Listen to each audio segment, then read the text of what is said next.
Colonel Morris Langston was just trying to get home from church. A cop saw a suspicious black man behind the wheel and nearly pulled his weapon. But what came after that traffic stop changed everything. The SUV eased onto the shoulder of Summerlin Drive, just outside Macon, Georgia, kicking up a bit of dust from the loose gravel. Colonel Morris Langston, recently retired from the U.S. Army, had just left Sunday service. He wasn't in uniform. Hadn't been for a while now. Today he wore what his wife called his off-duty dad look, a navy blue polo tucked neatly into pressed khaki slacks, loafers polished like he still had inspection. He didn't need to check the speedometer. He already knew 33. The limit was 35. No missed lights, no lane swerves, no music thumping through the windows. Just him, a nearly empty road. And the feeling that something was off, that feeling was confirmed when the red and blue lights lit up behind him. Maurice exhaled through his nose. Slow and steady years of service taught him not to react too quickly. You assess, you stay composed, you don't escalate.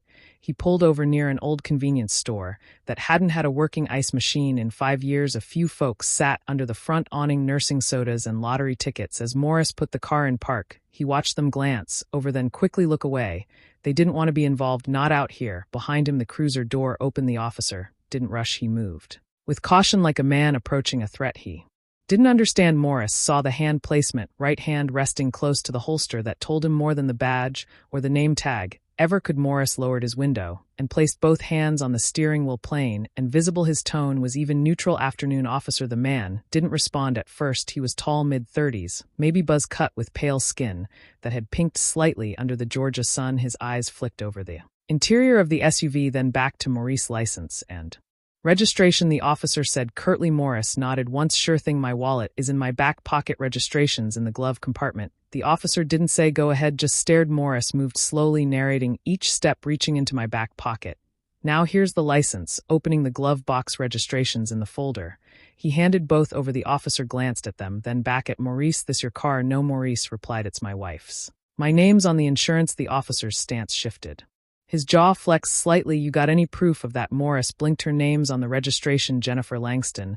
Doesn't mean you're not borrowing it without permission. Maurice tilted his head with respect. Officer, I just left church. You can call her if you like. The officer didn't move. He just kept staring, the kind of stare that tried to read more than words could offer. Maurice had seen that look in combat zones when someone sized you up before, deciding whether to trust you, but this wasn't a war zone. This was home. Step out of the vehicle for me, the officer said suddenly. Morris hesitated. On what grounds? You're being difficult. I'm answering your questions calmly. That's up for me to decide. Morris knew the danger in this moment, how fast things could go wrong, not because of what he'd done, but because of how someone felt. He took a deep breath and reached for the door handle, but just then the officer's hand twitched near his holster. Maurice froze. Are you going to draw on me for opening my door? The officer didn't respond. His eyes narrowed. The silence thickened. People at the store were watching now, one with a phone held low in their lap, possibly recording. Maurice slowly let go of the handle and raised his hands again. Let's not do something we'll both regret, he said quietly.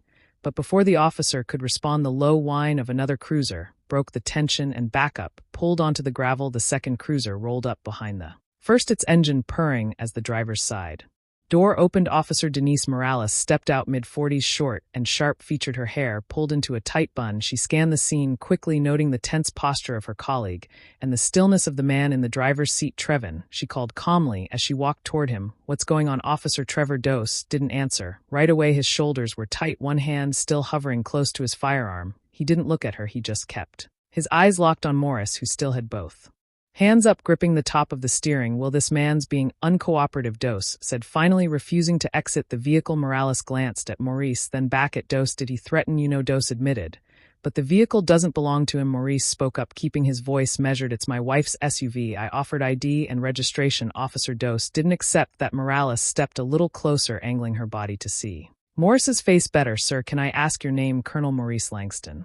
Retired. My license is in your partner's hand. If he reads it, he'll see I live 5 minutes from here. The word colonel seemed to hang in the air. Dose squinted, clearly irritated that his authority was being questioned. We don't need a resume, he muttered. But Morales's eyes flickered. You said Langston? She asked. Maurice nodded. Yes, ma'am. She took a small step back, glanced at the license in Doss's hand, then her expression shifted just slightly. Reconnaissance, she had heard that name before, maybe from her Cousin who mentioned a Langston at a fundraiser for returning veterans last fall. Meanwhile, Dosa's tone turned sharper. Sir, I'm not going to tell you again. Step out of the vehicle. Maurice looked at Morales, choosing his words carefully. Am I being detained? Or am I free to go? Daw stepped forward. You're not free to do anything until I say so. Morales stepped in between them. Trevin, we need to talk over here. Now they walked a few steps back toward the cruiser's voices low but firm from the driver's seat.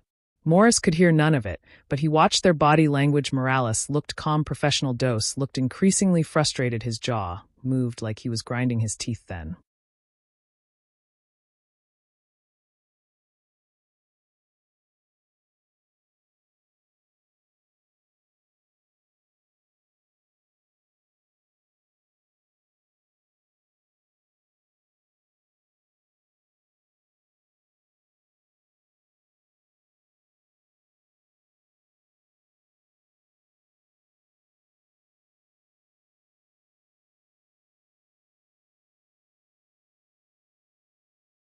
Suddenly he threw up his hands in exasperation and walked back toward the passenger side of his cruiser. Morales returned alone. Colonel Langston, I apologize. I think there's been a serious misunderstanding here, I'd say. So Maurice replied with a thin smile. Misunderstanding usually doesn't come with a hand on the gun. I agree, she said. But please understand, I just arrived. I can't speak for what happened before I got here. What I can say is that I'll be filing a report, and you're free to go. Maurice reached slowly for the gear shift, then stopped. Ma'am, I have a question. If I didn't say who I was, if I'd just been Morris from down the street, would I be on the ground right now? Morales paused. The silence that followed said more than anything she might have answered. That's what I thought, Morris said softly. He pulled onto the road and drove off. The onlookers at the store watched his tail lights disappear. The man with the phone finally stopped recording. No one said a word. But they were thinking the same thing, that man didn't do anything wrong. And it could have gone so much worse, but Morris didn't drive home in silence because his phone rang and the name on the screen told him this wasn't going to stay quiet. Morris pulled into the driveway, exhaled, and just sat there for a moment. The engine idled low as he watched the afternoon sun cut shadows across the lawn. He wasn't angry, not yet. What he felt was something heavier, a weight behind the ribs, that quiet familiar knowing that something had almost gone terribly wrong. And there wouldn't have been a rewind button. The screen on his phone was still lit. Missed call. Gregory Poke. He dialed back. Greg answered before the first ring finished. Maurice, you good? Define good. Maurice replied, you okay? Though I heard something. One of my guys came through the scanner, said your name came up in a call with law enforcement. Morris sighed. You got pulled over by a cop who thought I stole Jen's car. You're kidding. I wish Greg was an old friend. Worked for the Bibb County Commissioner's office now, but they'd known each other since ROTC in college. He had a way of getting news before it hit the airwaves. You were coming from Zion, right? Just turned off Thompson Road. There was a pause. Morris, did Trevin Dose pull you over? Maurice straightened. You know him. Everyone does. He's been counseled more times than I can count. He baits people, almost always black men. He's careful, but not smart. Morris gritted his teeth. He had his hand on his weapon before. I even spoke. That doesn't surprise me. Listen, this isn't staying quiet. Morales was there, right? Yes, she de-escalated it, handled it right. Greg clicked his tongue, still words spreading. Someone filmed the last few minutes of it outside the corner store. It's going to hit Facebook before the sun sets. Maurice rubbed his temple. I didn't want this. I didn't do anything. You existing was enough for him to act like you did. There was silence. Greg continued. Come down to my office tomorrow. We need to talk options. And Maurice, yeah, I don't care how calm you were. That could have gone sideways. I'm glad you're still here, man. That stuck with him. Still here, like surviving a war zone in your own neighborhood. But Greg was right. The video did hit social media fast. Within 2 hours, someone tagged the local news station. Another tagged the police department's Facebook page. Then came the comments. Some folks just wanted to know what happened. Others demanded answers, and a few twisted it around saying Morris must have done something to draw that kind of attention. He expected that. What he didn't expect was a call at 6:45 p.m. from someone inside the department. Colonel Langston. Yes, this is Lieutenant Brian Cargill with the Internal Affairs Division. Do you have a moment? Morris stepped into his home office and closed the door. I do. I want to begin by saying this isn't an official statement request, not yet, but I need to know. Do you plan to file a complaint? Morris hesitated, not because he wasn't sure what happened. He was crystal clear, but because he knew what it would mean. I haven't decided, he said. Finally, I understand. We'll be reviewing body cam footage tonight. I'll be in touch. Morris ended the call and looked out the window past the driveway where the SUV now sat parked. And still that car had gotten him home, but it could have been a whole different story. And the town wasn't sleeping this off, because by morning the phone would ring again, but this time it wouldn't be a Friend, it would be a reporter, Jennifer Langston, didn't say much when Morris told her what happened. She listened, arms crossed, leaning against the kitchen counter, her lips pressed into a thin, tight line. When he got to the part about the officer almost drawing his weapon, her hand clenched the edge of the counter so hard her knuckles turned white. I've been driving that car for years, she said, and I've never once been pulled over. Morris gave a soft nod. That's what I'm saying. Jennifer's voice dropped to a whisper, almost to herself. And if he had drawn on you. She couldn't finish. She just shook her head and stepped out of the room. The next morning, Morris sat across from Greg in the county building third-floor corner office that smelled faintly of old paper and burnt coffee. Greg had already pulled up the video. It was grainy, but clear enough you could see Morris's calm, you could see the posture of the officer, you could hear the tension even without subtitles. This is going to light a fire. Greg said, "You ready for that?" Morris leaned back in his chair. "I didn't ask for this, no. But it's here." The county had already received 3 written complaints from citizens who watched the video. A 4th came from an anonymous staffer at the local high school, someone who knew Jennifer from PTA meetings. The pressure was building fast. By lunchtime, Police Chief Nolan Crenshaw held a private meeting with department leadership. "We're in a bind," he said, standing at the head of the long table in the station's upstairs conference room. "We've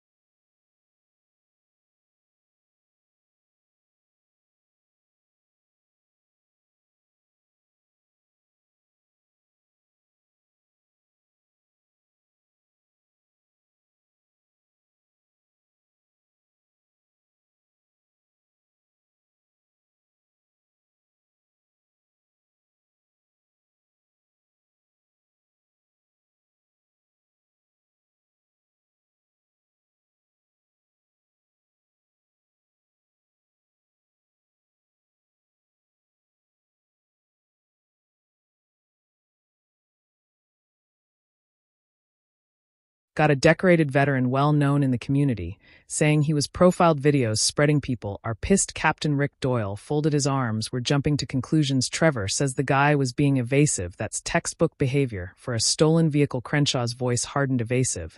He was going 33 and a 35. A few officers shifted in their chairs. No one met the chief's eyes. "We've had this conversation before," Crenshaw said. "Too many times. The patterns are there, and frankly, I'm tired of seeing Doss's name in my inbox." Another officer, a younger one named Alan Griggs, cleared his throat. "Sir, what do we do next?" "We're reviewing his body cam. Then we bring in Colonel Langston for an official statement. And if what we see matches what's already out there, we're suspending Dose pending a formal investigation." Captain Doyle let out a small scoff. "We're really going to toss one of our own under the bus over a PR mess?" Crenshaw glared at him. "We're not tossing anyone. We're holding people accountable. There's a difference across town. In living rooms and group texts, people were having their own conversations. He's one of the good ones," a woman said during a small group meeting at a church near Vineville Avenue. "We've known Maurice for years. He helped fix our fence after that tornado." At a diner, 2 retired vets sat over coffee. One of them leaned in close. "You think this would have happened if he was white?" His friend didn't answer right away, just stared at the coffee swirling in his mug.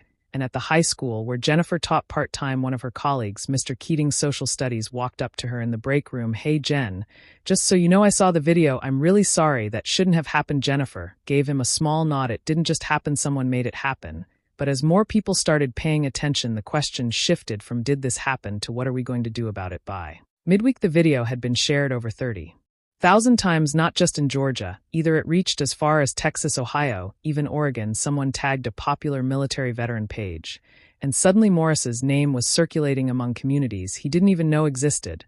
But closer to home, things were more complicated. At a small protest on the courthouse steps, about 50 people showed up. Some held signs, a few wore army green in support of Morris, a local pastor, LED a prayer circle, and an older woman named Mrs. Claudine who remembered Morris from her son's days in the ROTC, stood on the steps and said loud enough for the reporters to hear, "Some people need to be reminded wearing a uniform don't mean you're safe. It just means they hesitate a few seconds longer." That line made it onto the 6 o'clock news. Inside homes, it sparked even deeper conversations. White families who'd known the Langstons for years were asking themselves hard questions, not because they'd been part of the problem, but because for the first time they couldn't deny the Problem existed at a kitchen table on Chestnut Lane. A teenager named Travis looked at his mom after watching the news and asked, would that cop have pulled me over like that? His mom hesitated. No, she admitted. I don't think he would have. So why? I think she said slowly, we need to talk more about that. But not everyone was interested in listening online. A few loud voices pushed back. This is just anti-police propaganda. He should have followed orders. Cops have a right to protect themselves, Maurice saw. Some of the comments he didn't reply, didn't need to, because the truth didn't require debate. Back at the station, Chief Crenshaw made his move. He called a press conference, standing stiff behind a podium, the town seal over his left shoulder. He addressed a room packed with reporters, community leaders, and concerned residents. After reviewing the footage, speaking with multiple officers, and meeting with Colonel Langston personally, the department has chosen to place Officer Trayvon Dose on administrative leave pending a full investigation. This is not a presumption of guilt, it is a commitment to due process and to accountability. Someone asked if Doss had a history of complaints. Crenshaw's answer was carefully worded. There have been prior incidents. I cannot comment on open internal cases. Then a different question, what message are you sending to black residents of this town? Crenshaw didn't hesitate this time that what happened was wrong, that it was preventable, and that it matters. Morris wasn't there at the press conference. He was at home watching from the couch. Jennifer sat next to him, holding his hand. You think they'll do anything real? She asked. Morris thought for a moment, then said they will now, because people are watching at the same time. Students at the local high school staged a walkout, not a loud, flashy protest, just hundreds of teenagers standing outside in silence for 10 minutes, 1 minute for every second that passed between Morris asking, am I being detained, and Dose nearly reaching for his weapon. Photos from the walkout went viral. People started paying attention for a reason bigger than just Maurice. It wasn't just about him anymore. It was about what his moment revealed: the cracks in the system, the quiet ways respect could disappear, the unspoken fear too many people lived with, and maybe, just maybe, the possibility that it didn't have to be this way. But even with the world watching, consequences don't come easy, and Morris still had one more step to take. It was a full week later when Maurice finally walked into town hall, not for a private conversation, but to speak in front of a packed auditorium. The event wasn't a protest, it wasn't even organized by him. It started with a group of local veterans who had quietly called in favors, made flyers, reached out to clergy and school principals. What they wanted wasn't noise, they wanted voices, honest ones. Morris stood behind a wooden podium that creaked when he leaned forward. He wasn't dressed in anything special, just a button down and slacks, no ribbons, no medals. He didn't need them. I wasn't planning to speak tonight, he said, voice low but clear, but silence didn't keep me safe last Sunday. So here I am. The room held its breath. I'm not here to destroy a man's life. I'm here because mine could have been taken on the side of a road for no reason at all. Because if someone who served this country for more than 2 decades can be treated like a suspect before a human being, what does that mean for everybody else? People nodded. Some looked away, blinking back, heat behind their eyes. I've been called sir in war zones by people with rifles aimed at me, and I've been called suspicious by a man trained to serve and protect right here in my hometown. He paused. I don't want a parade. I want a change in protocol. I want more than just leave without pay. I want an apology, not just to me, but to every kid in this town who saw that video and thought if it can happen to him, it can happen to me. A single clap broke out, then another, then a ripple of applause filled the room. It wasn't thunderous. It was steady, like people who weren't just reacting, but agreeing. The mayor, a slim woman in her 60s named Ruth Delgado, took the mic. Next, I hear you, she said simply. I hear all of you. She promised to push for a civilian oversight board. She committed to reviewing department training. She didn't make dramatic promises, but she didn't offer excuses either. Outside town hall, a group of young men who had never met Morris before approached him. You said everything we wanted to say, one of them said. Maurice shook his head. You don't need me to say it. You need to keep saying it. Meanwhile, Officer Trayvon Dose was officially suspended. The department confirmed that past complaints, 5 in total, had been quietly dismissed over the last 3 years. Now each one was being reopened. A separate inquiry began to review whether any of those complaints were mishandled. For Dose, the road ahead looked uncertain for the town. It was more than just one man's misconduct. It was the start of a reckoning. Departments that had gone unchecked for years were finally facing scrutiny. Leaders who once stayed silent found themselves answering questions they never thought they'd hear in public. Some community members resisted, called it overreaction, said the town was fine before all this. But even they couldn't pretend the atmosphere hadn't changed. One afternoon, about 2 weeks later, Jennifer and Maurice went to the grocery store. Near the checkout, a woman they didn't recognize approached them. I watched your speech, she said. I don't know what it's like, but I just wanted to say I'm glad you're still here. Morris gave a small smile. So am I, and he meant it, not because things were perfect now, not Because the fight was over, but because something had cracked open and light was starting to get through. But change isn't just about a moment, it's about what you do after, and Morris wasn't done not yet. 1 year later, Maurice stood in front of a different kind of room. This one was quiet, clean, well-lit. The classroom at the Macon Police Training Facility didn't have rows of chairs like Town Hall. It had desks, real ones, with notepads, water bottles, and nervous young recruits who'd been up since 5 o'clock a.m. Morris scanned the faces in front of him. Most were in their 20s, a few older, black, white, Latino. Some looked eager, others looked guarded. All of them were watching him. He cleared his throat. "My name is Maurice Langston. I'm not here today as a former colonel. I'm not here as the guy from that video. I'm here because I was asked to speak to you about something simple, how you treat people." No one moved. "I'm not going to give you a speech about honor or flags or duty," he said. "What I'll give you is this: if you walk up to a car and the first thing you feel is fear, you need to ask yourself where that fear is coming from. And if the answer's about them, not you, you're not ready for that badge." One of the trainees raised his hand. "Unsure, sir. What if someone is a threat? What if hesitation gets us hurt?" Morris nodded. "That's real. I won't pretend it's not, but fear and judgment aren't the same thing. Fear keeps you cautious. Judgment makes you dangerous." The instructor, Officer Morales, stood in the back, arms crossed. She gave a small nod. This new program was her idea after the incident. She pushed for bias and de-escalation training to become mandatory in every academy cycle. Chief Crenshaw approved it. Without blinking, Maurice continued walking slowly between the desks. "Let me tell you something. That day I was pulled over for no reason. I was polite. I followed directions. I didn't yell. And still I saw a man get ready to draw on me. He didn't know me. He didn't care. He saw a black man in a car he thought didn't belong. He stopped near the front of the room. You do that to the wrong person, and somebody ends up dead. And then it's not a training scenario anymore. It's your life, your name, your face on the screen." The silence grew heavy. Then he broke it. "But it doesn't have to be that way. You can choose better every day, every stop, every interaction. You can choose not to treat people like suspects before they speak." After the session, one of the recruits, a young black man named Deshaun Phelps, caught up to him in the hallway. "Sir, can I ask you something?" Sure. Deshaun shifted his weight. "Why'd you agree to do this after everything that happened?" "I don't know if I could walk in here." Morris looked at him for a long second.